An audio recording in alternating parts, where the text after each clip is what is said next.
All right. All right. Welcome, everyone. I'm seeing lots of people joining on this call.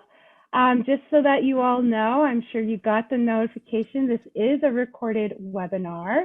That is because we like to share it at the end to make sure that people who can't attend are able to see it.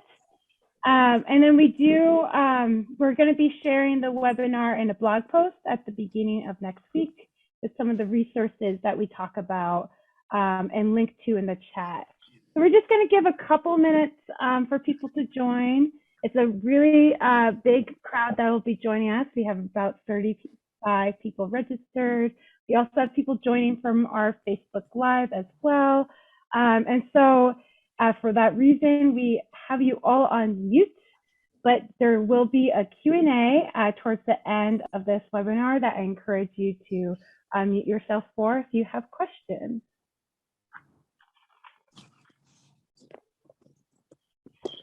And so we're just gonna, I think, Jess, I would say like maybe 1 or 2 more minutes. I'm no longer able to see the waiting room, which I don't know why that is. Oh, I'm keeping an eye on the waiting room, so not to worry at all. Okay, you got it. All right. I'll just keep an eye on the space that we are in then.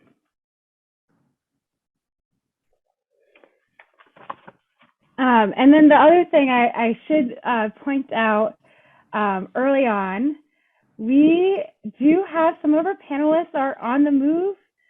We have a great group of activists and organizers and community members that have joined us today for this conversation with busy schedules. So 2 of our panelists are going to be in more mobile situations, and we're just all going to be flexible if we have any sound issues or any kind of if we lose our speakers for a minute or 2.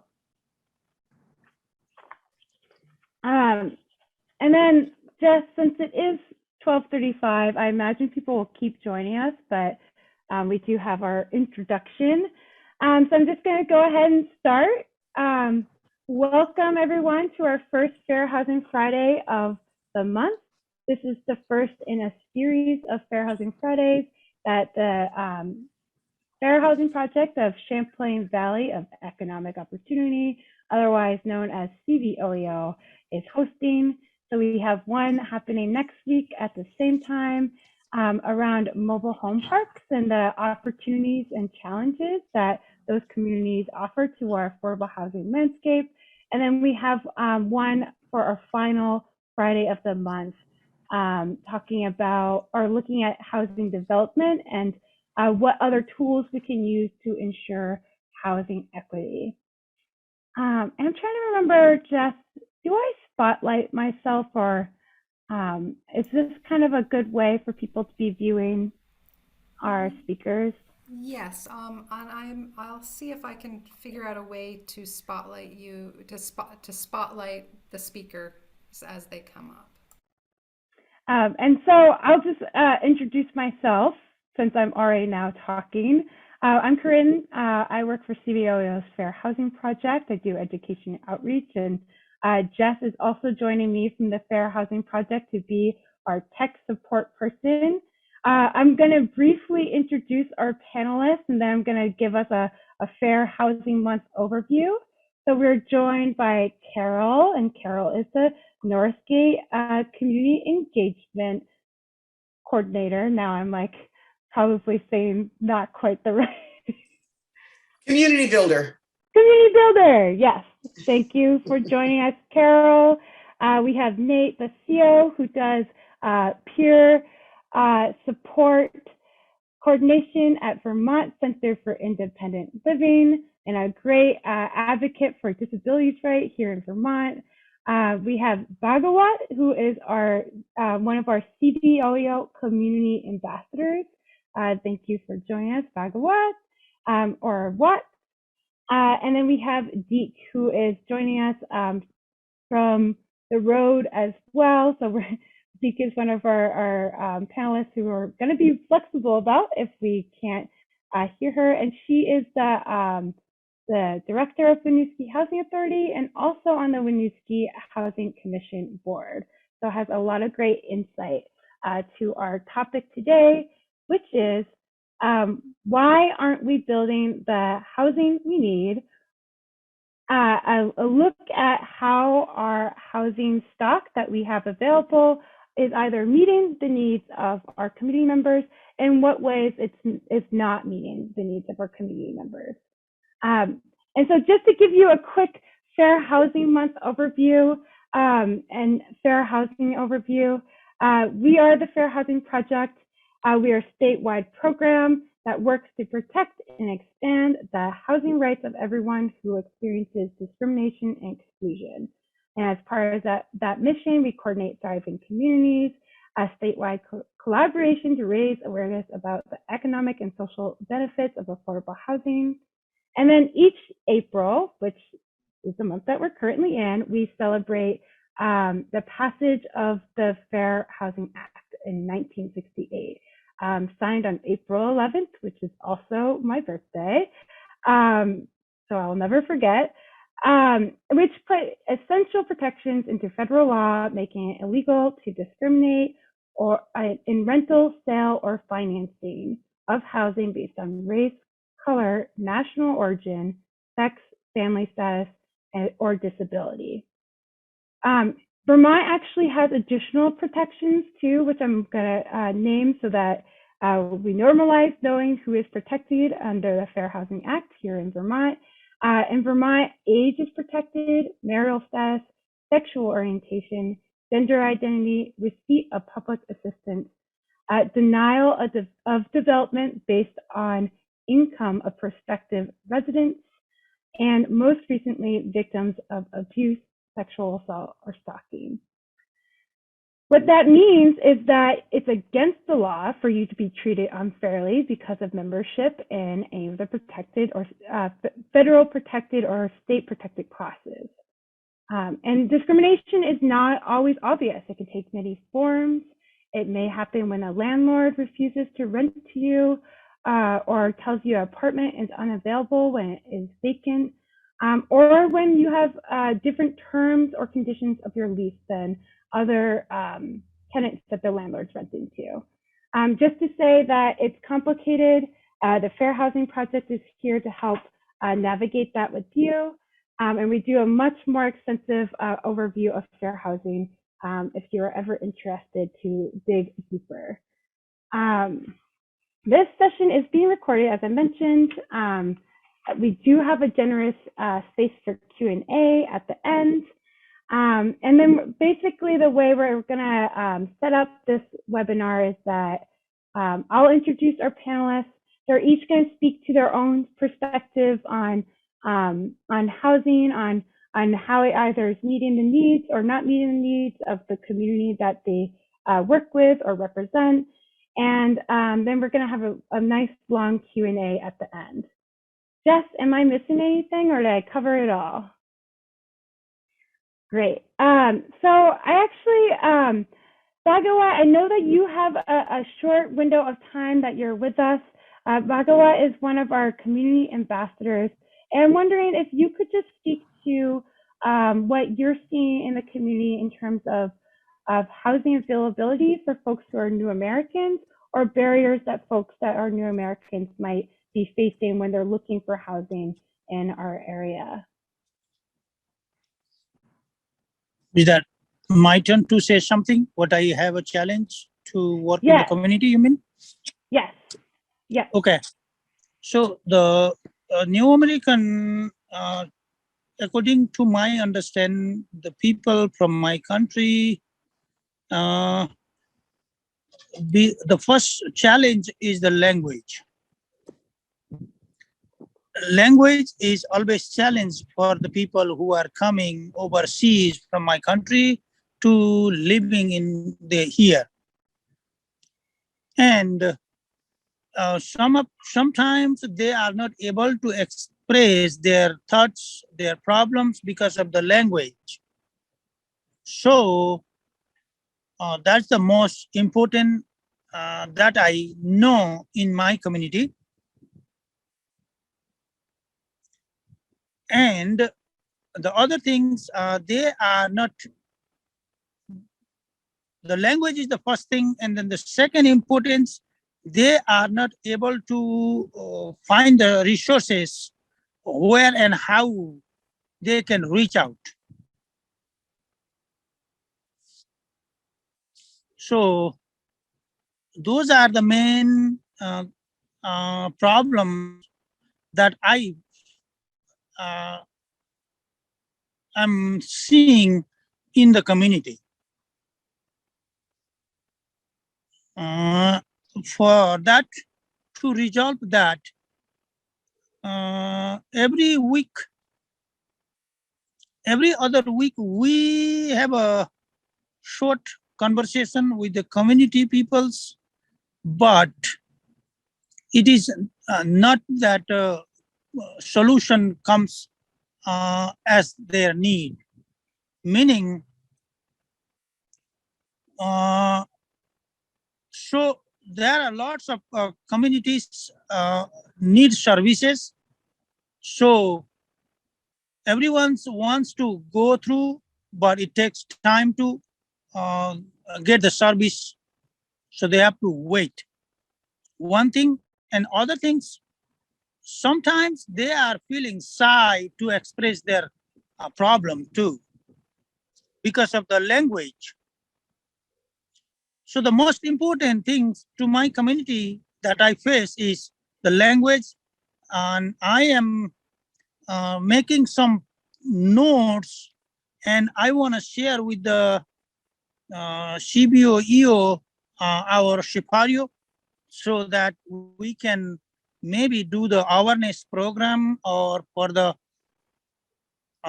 taking ESL class, to at least they can speak out. They can able to speak out their problem, and then go from there.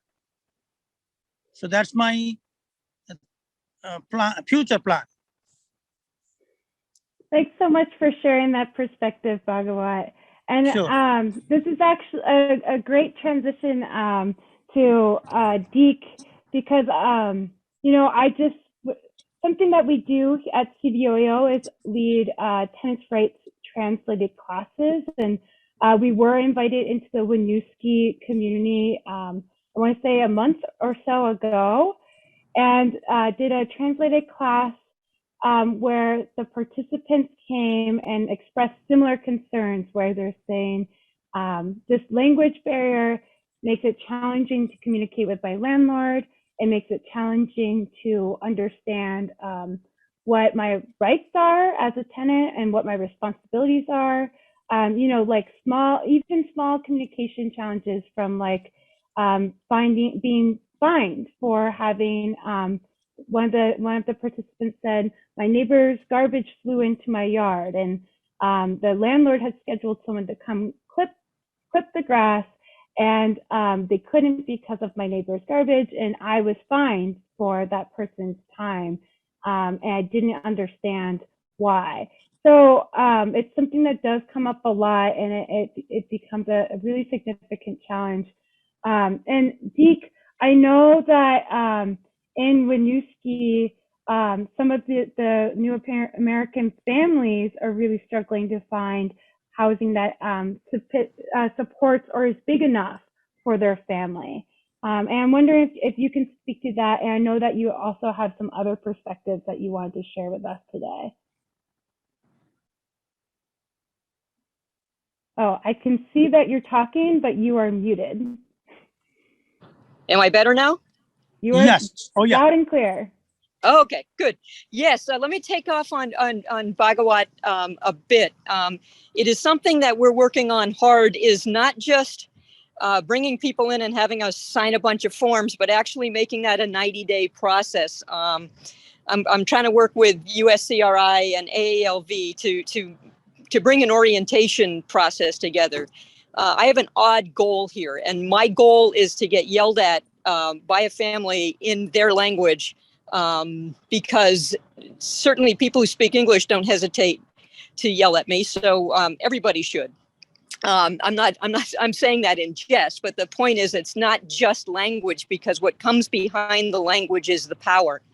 And I would love to see us really learn to empower our whole community. And that's something I set out to want to do initially, and then we got into the pandemic. So I'm hoping when we get back home, we're launching some efforts there to really empower members of our community. I think to the second point, you're absolutely right. A lot of what's happening as we're building 1 bedroom and even 1 bedroom affordable condos, we're tearing down 3 and 4 bedroom old, what we used to refer to as demolition by neglect. Landlords buy property and just run them into the ground and then tear them down. But what's being built is 1 bedroom. So one of the things that we're working on is expanding 3+ bedrooms and looking at different models of how those bedrooms might work. Would a 3 bedroom with an in-law apartment, so you get 2 adjoining apartments, work? Those are the things we're exploring now, and we're anxious to reach out to our partners. We think right now we can add 11 units of all family, all on a bus route in Winooski, easily at our property. And we're looking at another property at St. Stephen's. So we're trying to figure out, what do we buy to support families? So that's 2. I think the third piece of fair housing that's getting to be a real challenge for us is, how do we deal with folks with mental health or substance abuse issues when they're in crisis? And that's the third and really difficult piece for us, because the only tool I have is eviction. And I literally have to evict people and make them homeless before they can get back into the system and have help. So my third idea for today, I'm sorry to dump all 3, but I think this is a really important one, is that there be a hub and spoke housing system where people can move back and forth from independent living when they're in crisis to get into a more supportive housing. And then when they're out of crisis, move back into independent, because the only way that really happens well at the moment is to evict someone, to make them homeless, to get them to a point where they can get housed, to get the treatment, and then go back to the end of the line. In the meantime, they're waiting forever once they're ready to get into an apartment. That's a challenge, because sometimes people won't take these folks. And they may have lost their subsidy. So my proposal here, that I'm working really hard with anybody who will listen, so thank you for listening, is some sort of hub and spoke where the subsidy can follow folks into a more supportive housing. And when they're ready to come back to independent living, they can. So the problem is, they get into independent living, they get in crisis, then they start refusing help. And that's where a whole lot of things go bad. And so in the fair housing, and how do we keep people housed rather than get them on the merry-go-round of homelessness, is how do we be more thoughtful about those points? So those are my 3 issues or comments. And Deac, I have so many follow-up questions, but the one I'm going to stick with for now, and then I'll ask more during the Q&A if we don't lose you before then. How does it impact the Winooski community to have a limited amount of units available that can host families? So limited 3+ bedroom apartments. So that's an interesting question, because, and there's kind of buried good news there in a weird way. Our taxes go up a lot. And the reason they go up a lot is the school has a lot of fixed costs. And when you lose 3-bedroom homes, you lose kids. And when you lose kids, not only is your school not a richer place, but there's fewer dollars following those kids into our school system. And when there's fewer dollars falling into the school system, the rest of us have to make up those dollars. So in a very tangible way, which is one of the arguments I want to make, is, you need kids for a vibrant community. But if you're not willing to listen to that part of it, just basically for your tax base. The other thing is, we send people off the bus lines. When we don't have places in Winooski and Burlington and some parts of Essex, how do you work if your only affordable place is Jeffersonville or Huntington? So you're just creating a poverty situation that won't go away until and unless we provide housing for folks on a bus line. Does that answer the question? Yeah, I mean, I think there's, we could talk about that piece alone for the whole Zoom webinar. And I did mean to say, like, we will not cover all housing issues in this one space. That's why I really encourage you to, if you can, to join future fair housing conversations.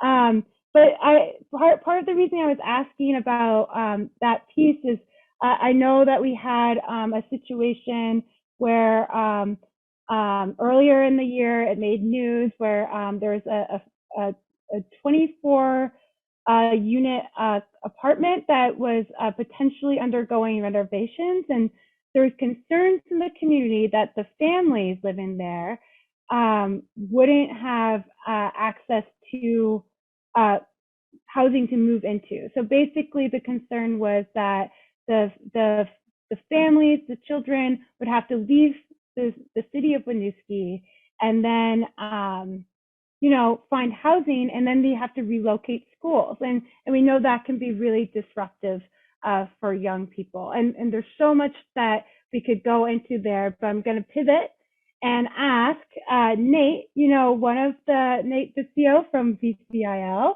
one of the pieces of the Fair Housing Act that I really like to promote is that the disability protected class affords folks that fall into that the choice to make reasonable modifications or reasonable accommodations to their units to make it more accessible.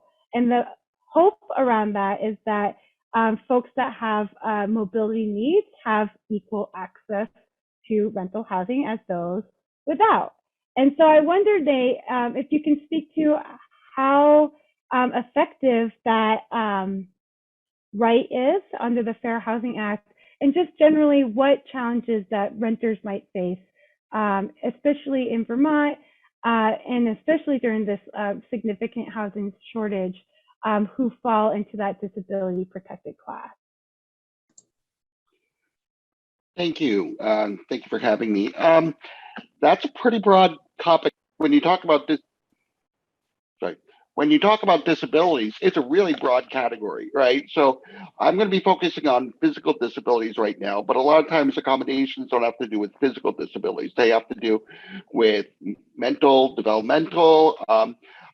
Some of that discussion pertaining language also pertains to the deaf of hard of hearing with sign language.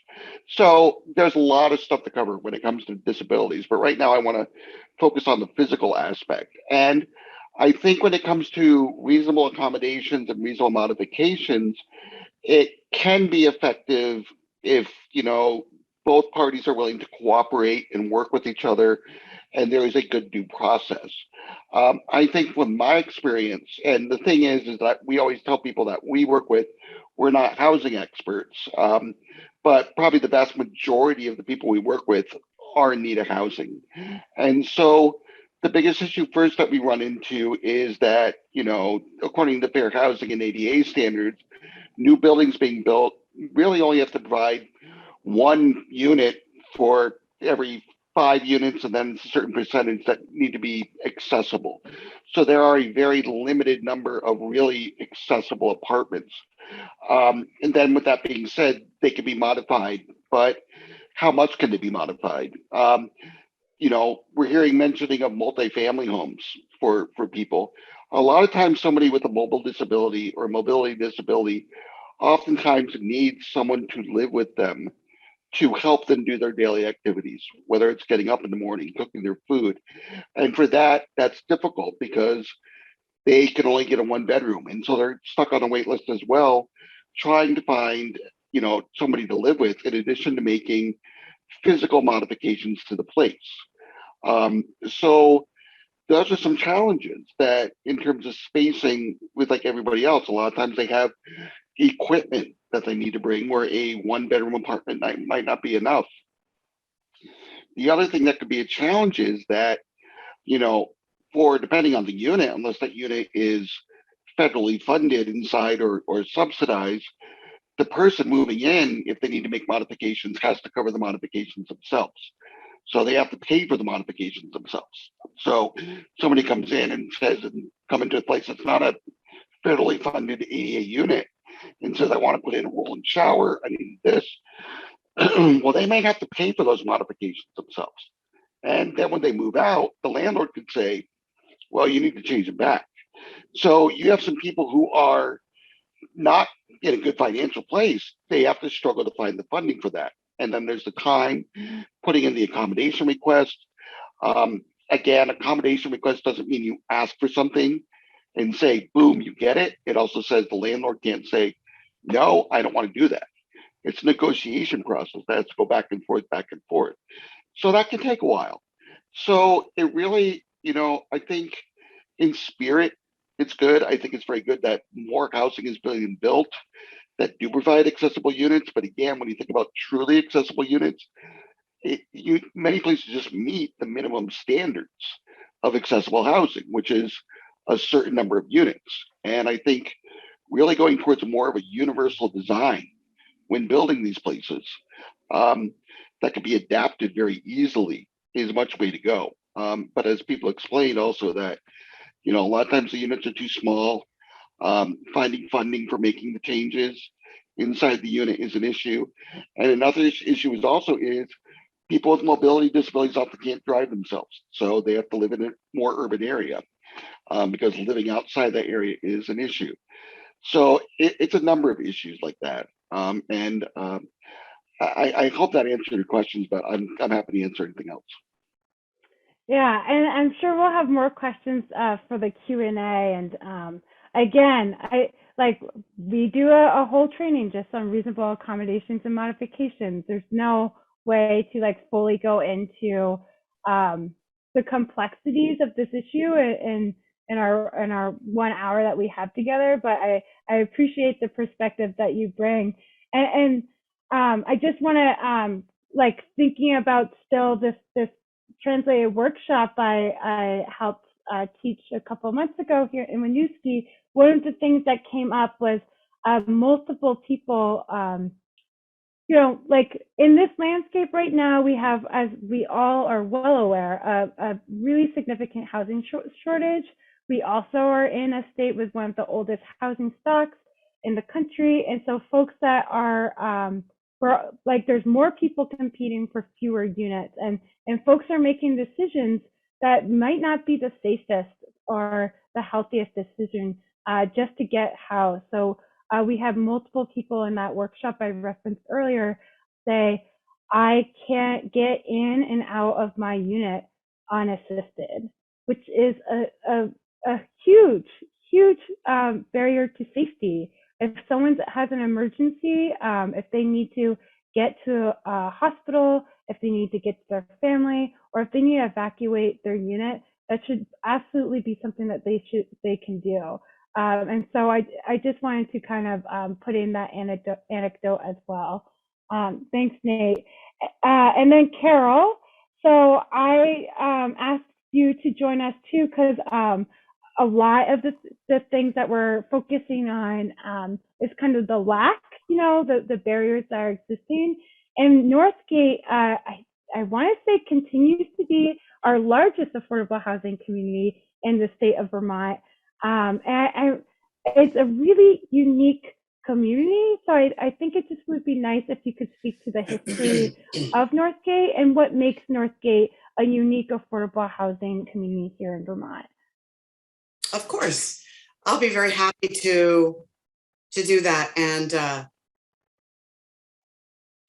Northgate, I'm going to give you the story of Northgate, hopefully in a nutshell, but also hopefully that you can understand and appreciate how Northgate came to be. So back in 1969, Burlington was facing an incredible housing crunch, probably very much like what we are experiencing now.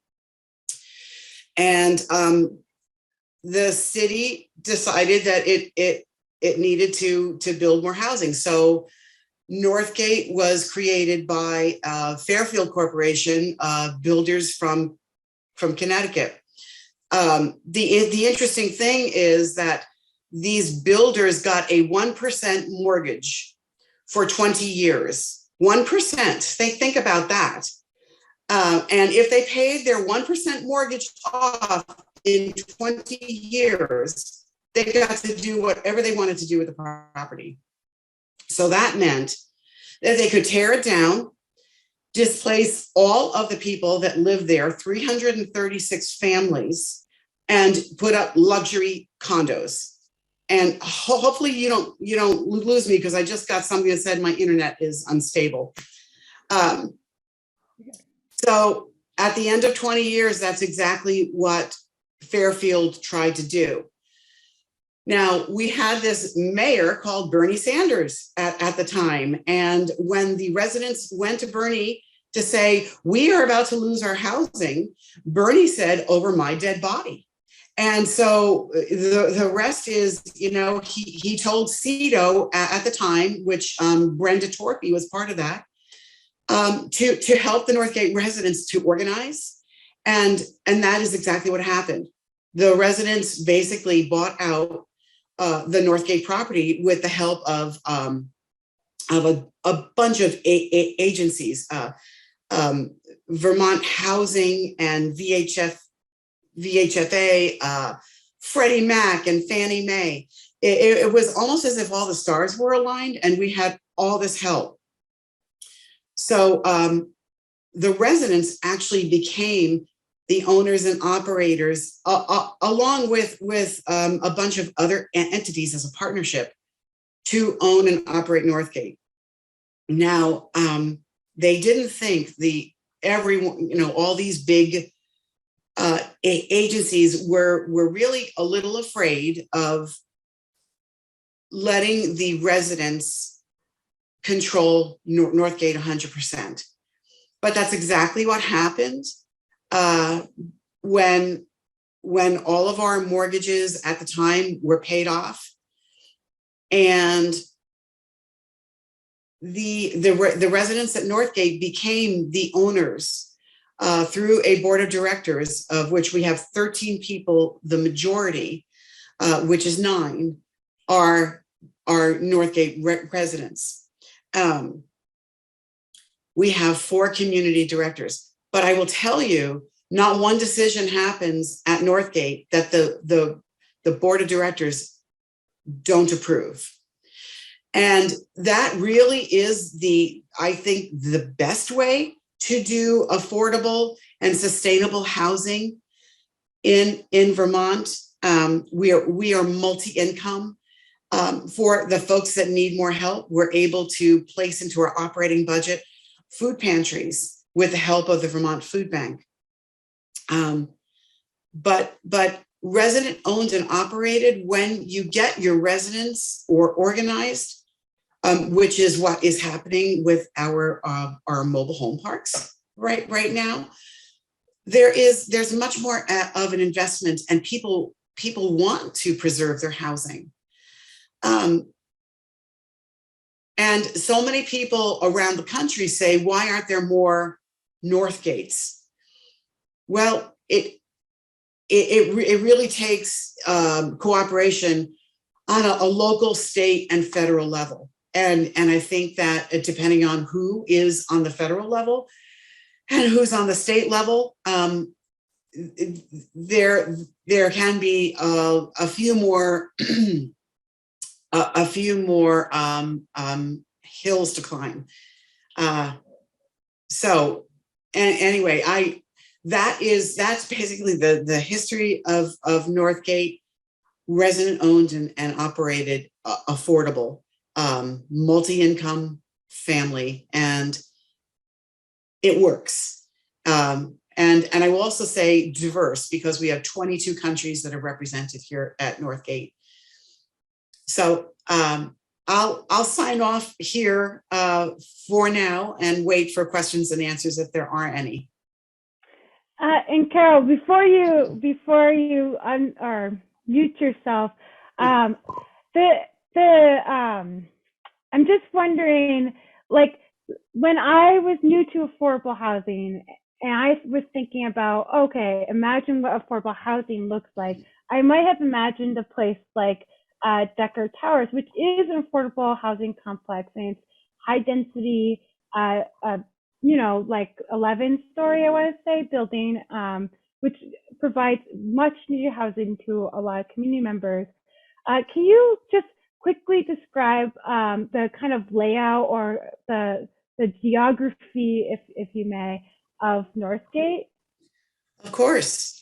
So we're very fortunate to be on the shores of Lake Champlain. There, Northgate is on 32 acres of land here. We have, I think, 52 buildings. So our 2 and 3 bedrooms are like townhouses. They have full basements. They're not finished. Some people do choose to finish them, but we have basements, a first floor and a second floor. The 3 bedrooms have 1 bathroom and a half. And then we have 1 bedroom units where we have a building of 4 1 bedrooms.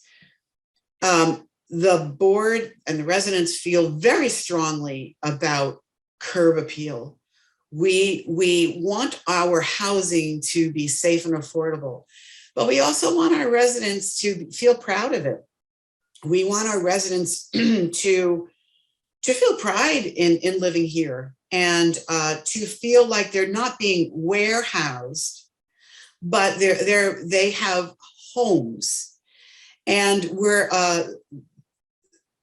most of our residents feel very strongly that it's not just being housed, it's having a home. And to really drive that point home, we've had residents here that have been here from 1969. So they've lived here for 53 years. They've had multiple generations grow up here.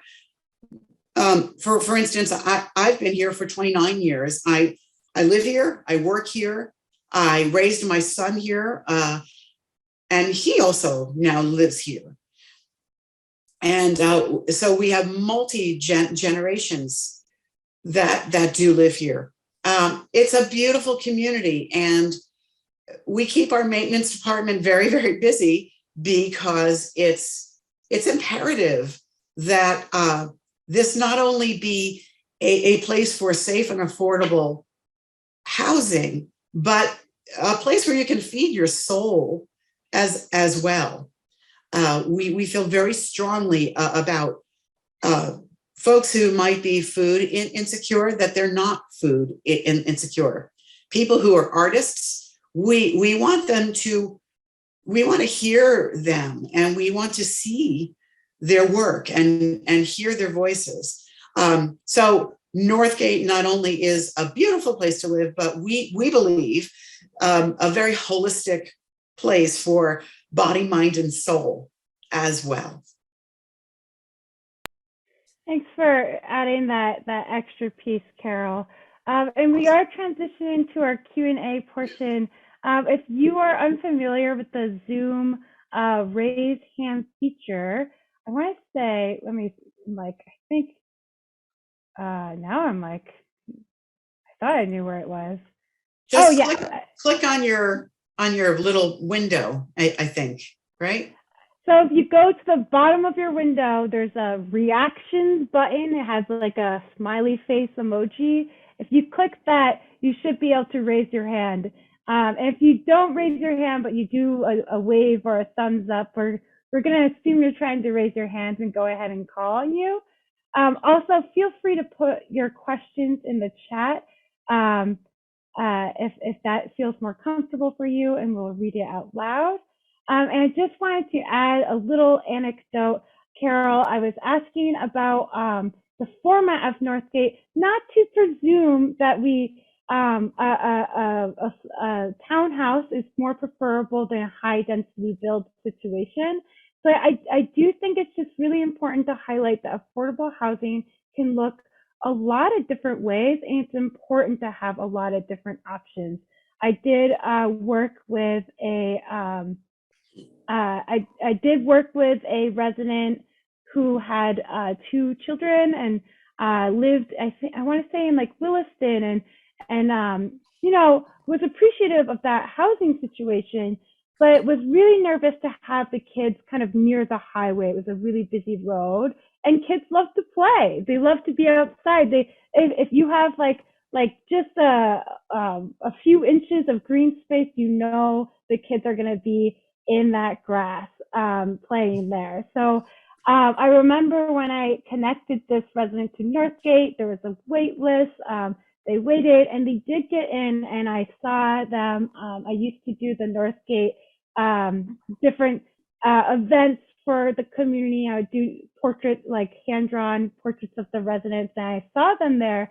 And she said, I am so happy my kids can play in the yard and walk over to the park, and I'm not worried about traffic. And so just to say that I think a both and situation is really important, and I just wanted to highlight that unique aspect of Northgate before we open up the conversation to Q&A. And at this point in time, I'm wondering if any of our participants is ready to ask a question.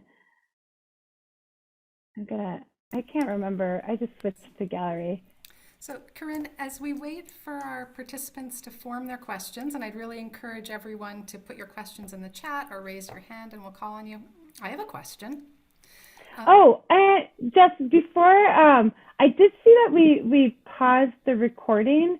Are we doing that so people feel comfortable asking questions without that piece being recorded, or? It is still being recorded as far as I can tell. Oh, if it says recording on your end, then I'm not going to worry about it. It is, yeah. And it's also streaming live on Facebook, and that will be recorded as well.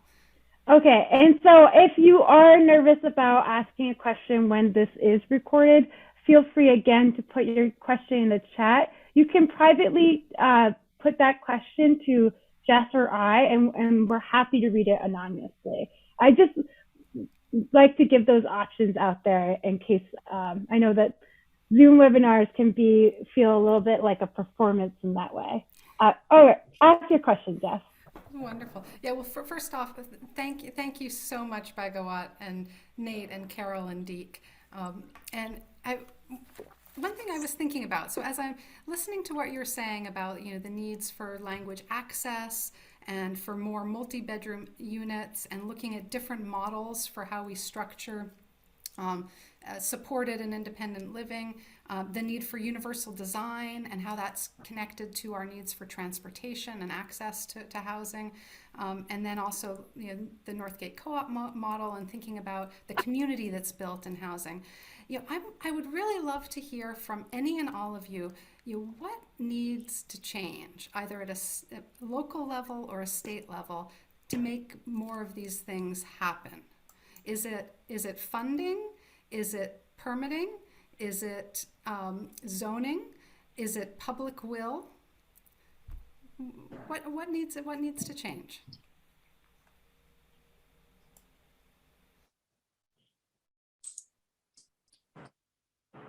I'd like to just kind of pop in here. There's unfortunately a very big misconception about what affordable housing is. So many people think affordable housing means, I'm sorry, but a ghetto or a slum. And my, having spoken in Washington, D.C. at the Low Income Housing Coalition, my question to them was, has anybody ever refinanced a mortgage? And if you have, then you are a proponent of affordable housing for yourself because you want a better rate, you want a lower payment. Affordable housing doesn't mean anything except that you live within your means. And there shouldn't be any landlords who give I'm having a senior moment, but housing that isn't safe and that isn't affordable, and that simply warehouses someone, and they're getting rich off of their renters. So one thing that the Northgate residents learned in becoming owners of their own property is that when you own a property, you get this amazing fund that you can put like a certain percentage of money as a landlord into this fund, and you can buy anything you want with it, boats and so on and so forth. And of course, Northgate's not doing that. They're saving that fund for helping their residents meet ends. But there's just such a very bad association of what affordable housing means. And truly, I think that we as the professionals need to get that changed. We have to change people's perception of affordable housing doesn't mean anything except that it is affordable.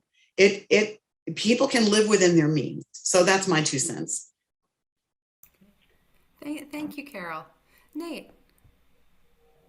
Yeah, I just want to follow up on what Carol's saying. I definitely think to get rid of this preconceived notion that people who live in affordable housings are, going to trash the place and not take care of the place. And, I think there's this big notion that, if somebody has a voucher, then they're going to come in and they're going to just not take care of the place. They're going to throw things everywhere.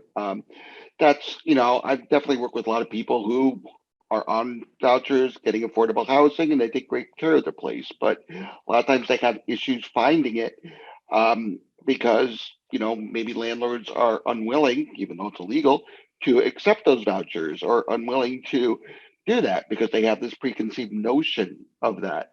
So I definitely think that's part of the issue. I think we're just simply, we have for a long time, Vermont, and especially the Burlington area, has lived in a place with an ongoing housing crunch where there's just not enough housing. The landlords, the owners have all the power. They can charge what they want. And again, the ability to bring in accessible housing, it's just not a priority to them because they can't make money that way. So how do you do that? Yeah, you have more funding. Yeah, build more accessible housing.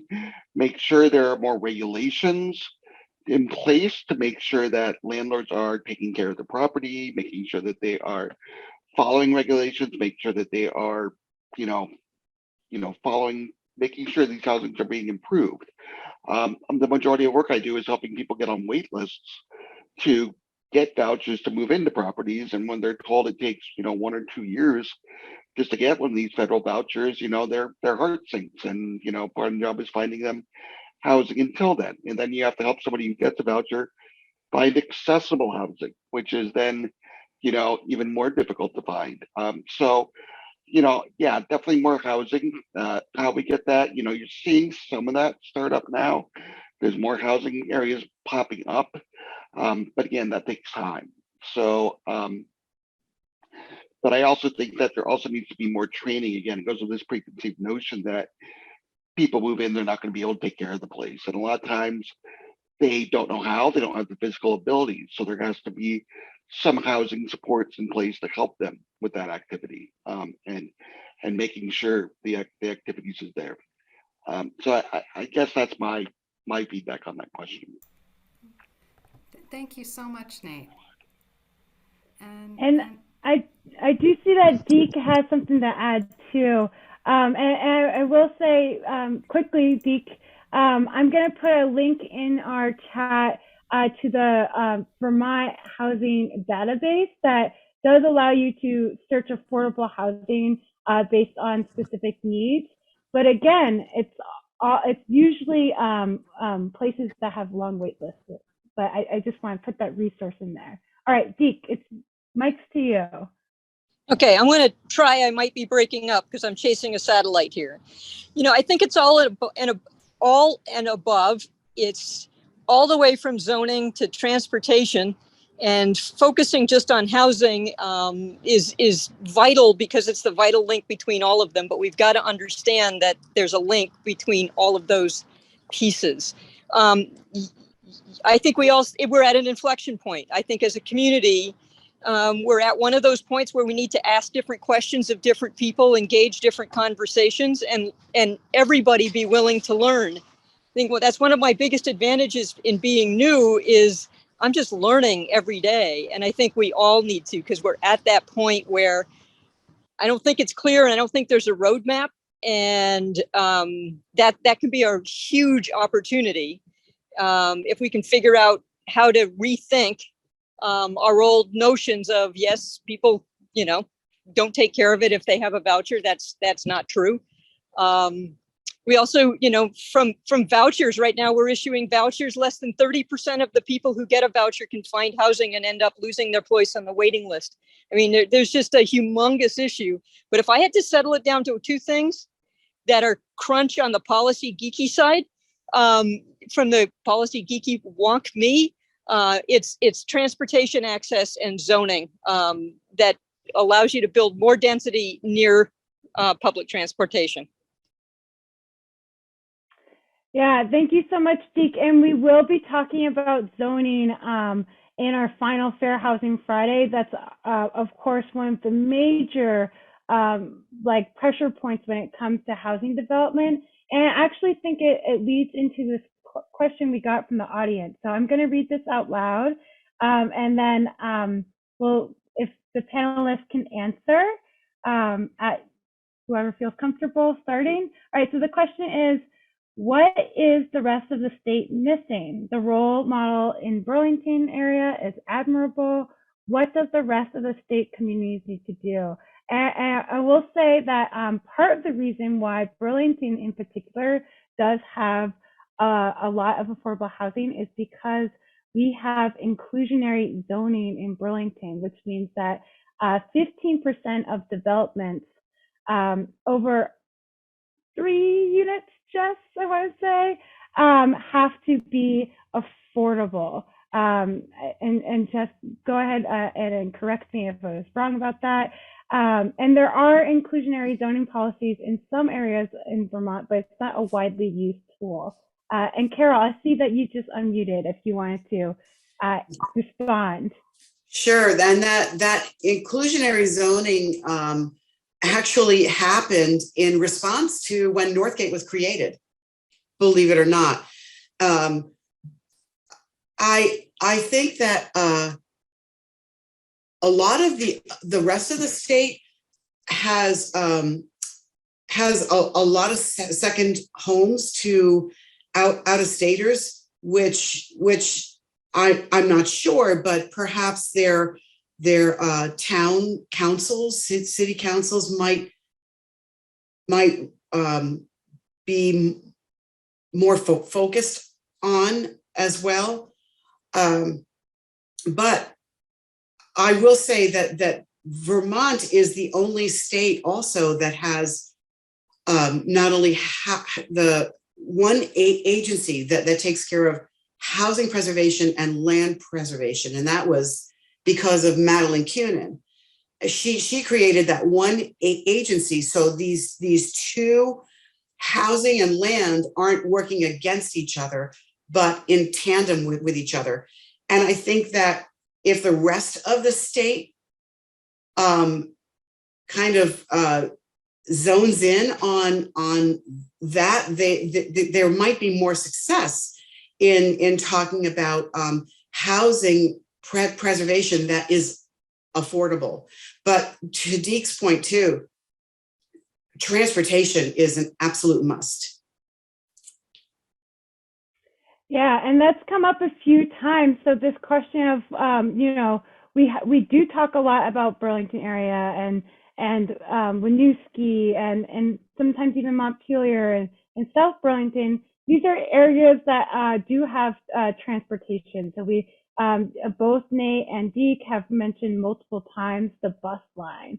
I think that's a really big issue. Of course, there are other infrastructure questions when we think about smaller municipalities that we don't have the time to get into. today, but we will be talking about to some extent at the end of in our final Fair Housing Friday of the month. And then Nate, Nate or Deac, I wanted to give you both the opportunity to respond to that question. What can communities outside of Burlington be doing to address the affordable housing shortage? Well, I can touch the plate. So a lot of times, actually, and again, this goes back to the transportation. Some of the more rural communities, I think it was Deac or somebody mentioned like Jeffersonville and Richmond and Underhill and Jericho. There's actually some affordable housing there. That's actually some places where we may be able to get people out. But again, the issue comes out, okay, well, I moved there, but how can I get to my doctor's appointments? How can I get to my things? And then, you have SSTA and you have Medicaid transportation, you have certain transportations, but they are few and far between. So again, we keep on coming to transportation, but if we're going to expand the radius of which we'll have people move, in addition to providing more accessible housing, it just needs to be the transportation issues. Because when you're looking at, providing more space to provide some of those larger bedroom places, you might look to places where there's more land and more space, so that's in the more rural areas. But the problem then comes of how do people, get to their jobs? How do people get to their appointments from there? And that is a conundrum that a lot of times the people I work with really need to balance. So again, I don't want to keep bringing up the same topics, but transportation is an issue. And again, I just think it's Burlington has, and I think it's mentioned, has always had a very inclusive policies. Obviously, there's not perfect, but it's definitely more inclusive than some places. And you have municipalities with different budgets and different priorities, and you just need them to put more of a priority on housing. And like I said, I think with the exception of maybe Rutland and some of Montpelier, the Chittenden County area is really the only area that has a viable busing source that provides a bus line, and even in the Burlington area.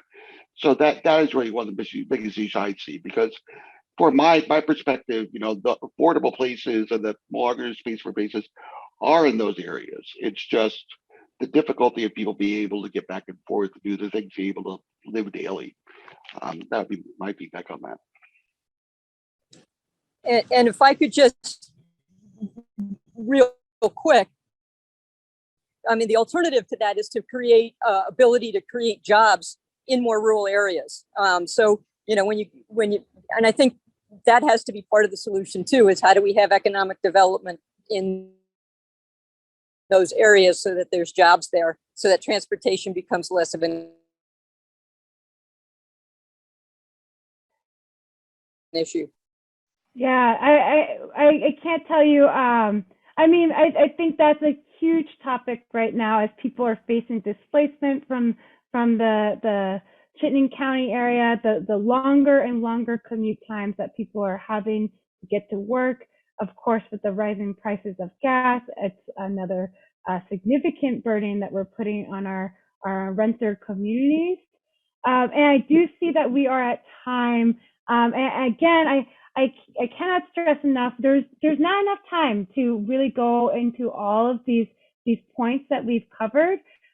Please keep coming to our Fair Housing Fridays discussions, bringing your questions to us. Thank you so much to Nate, Carol, Deac, Bhagawat, who did have to leave early, for bringing your experience to the table. And I do want to send a big thank you to our sponsors. We have many that have helped fund both the Fair Housing Fridays, helped host the events across Vermont for Fair Housing Month. Really a big thank you to the work that you are all doing and the funding that you're providing to help us do this really important work. And then again, we have to keep having these conversations. It's complex. It's not an easy issue. And so please check out our Fair Housing Month activities. You can go to fairhousingmonthbt.org. We have a bunch of events happening across Vermont. We do have some in-person events happening as well. And libraries have curriculum available across Vermont too around Fair Housing Month. And we really just have to normalize having these complex conversations about housing and bringing it to our community so that we can engage on the same page without the kind of jargon that can get in the way when we're talking about our housing needs. So with that, I'll say thank you. Thank you all for coming. And thank you to our panelists. I give you a big round of applause, and I just enjoy being in conversation with you all.